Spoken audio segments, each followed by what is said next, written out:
제목을 보세요. 한 번의 실수로 사망. 뭔가 좀 섬뜩한 그런 제목입니다. 안진용 기자님. 네, 제목만 보면 굉장히 비극적인 일일 것 같은데 듣고 보면 굉장히 황당한 일입니다.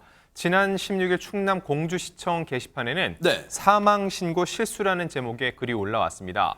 결론부터 말씀드리면 살아있는 사람을 죽은 사람으로 신고를 했다는 거죠. 뭐라고요? 이게 무슨 의미냐? 네. 작성자에 따르면 할아버지가 사망하신 거에 대해서 면사무소에 할아버지가 아닌 할아버지가 사망했다고 했는데 이게 아버지가 사망 신고가 된 것으로 올라왔다는 거죠. 어머나? 이의 글쓴이가 개인적인 일정으로 신분증 진위 확인 도중에 아버지가 사망 신고됐다는 사실을 알게 된 후 이 같은 글을 올린 겁니다.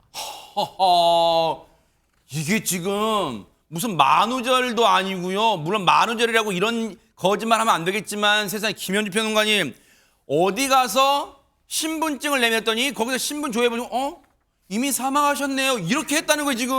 그렇죠.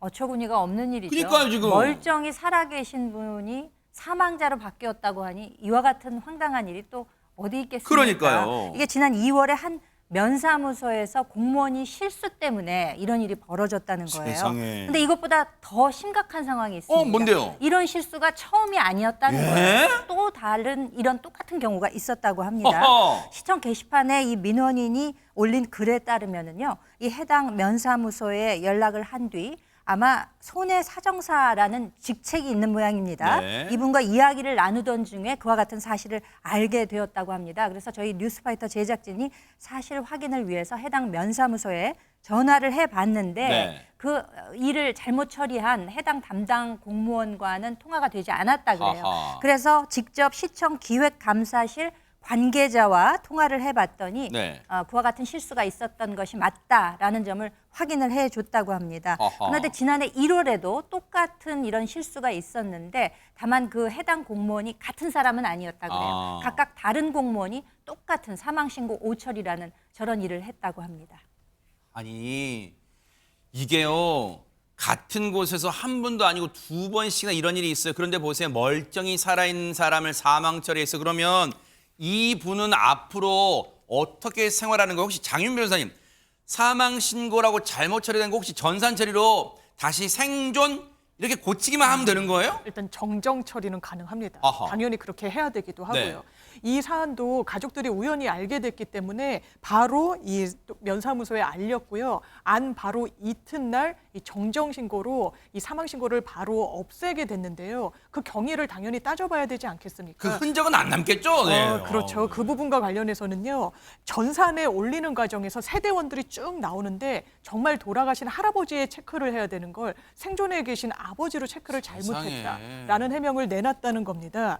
이게 당사자 기분도 아니 내가 엄연히 살아있는데 죽은 사람으로 됐어? 기분도 기분일 텐데요. 더 큰 문제는 일단 사망으로 접수가 되면 인감이 말소되게 되고요. 뭐라? 건강보험 자격이 상실되고 복지급여도 중단되고 금융거래 일체할 수가 없게 됩니다. 선거권 또한 박탈되는 이런 연쇄 피해가 이어지게 되는데 다행히 비교적 이른 시간 안에 정정이 돼서 이런 피해로까지는 이어지지 않았던 것 같습니다. 세상에 보세요. 사망 신고가 되니까 그 순간 몸은 이 대한민국 땅에 지금 밟고 서 있지만 쉽게 말하면 대한민국에 존재하지 않는 투명인간처럼 그렇게 돼버린다는 거 아니에요. 아무 법적인 일을 행위를 할 수가 없는 거예요. 그런데 보세요.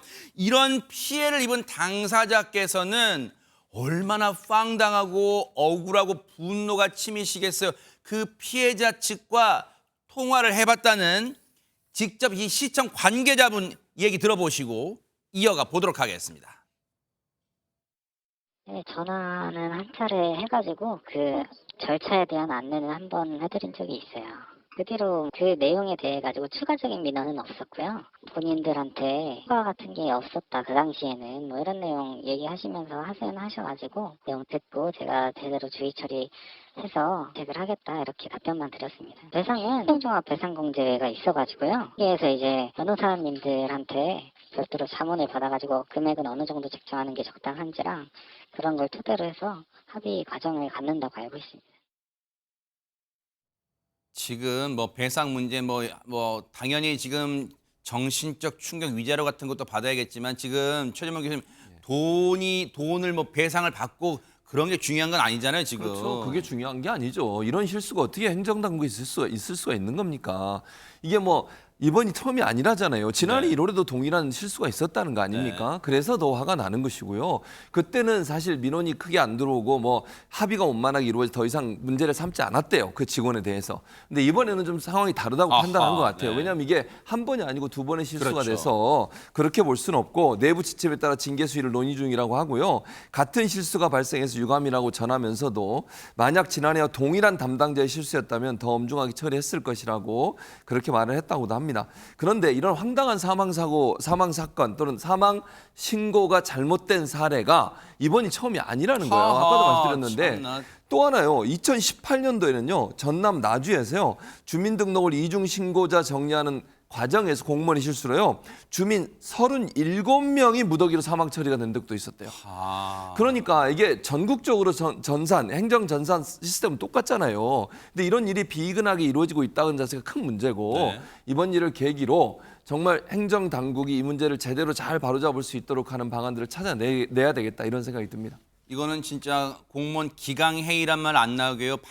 이번 차제에 이번 기회를 빌려서 다시 한번 전국적으로 각 지자체가 실태 점검 반드시 해봐야겠다 이런 생각 해봅니다. 정신 똑바로 한번 차려봅시다. 기대해 보도록 하겠습니다.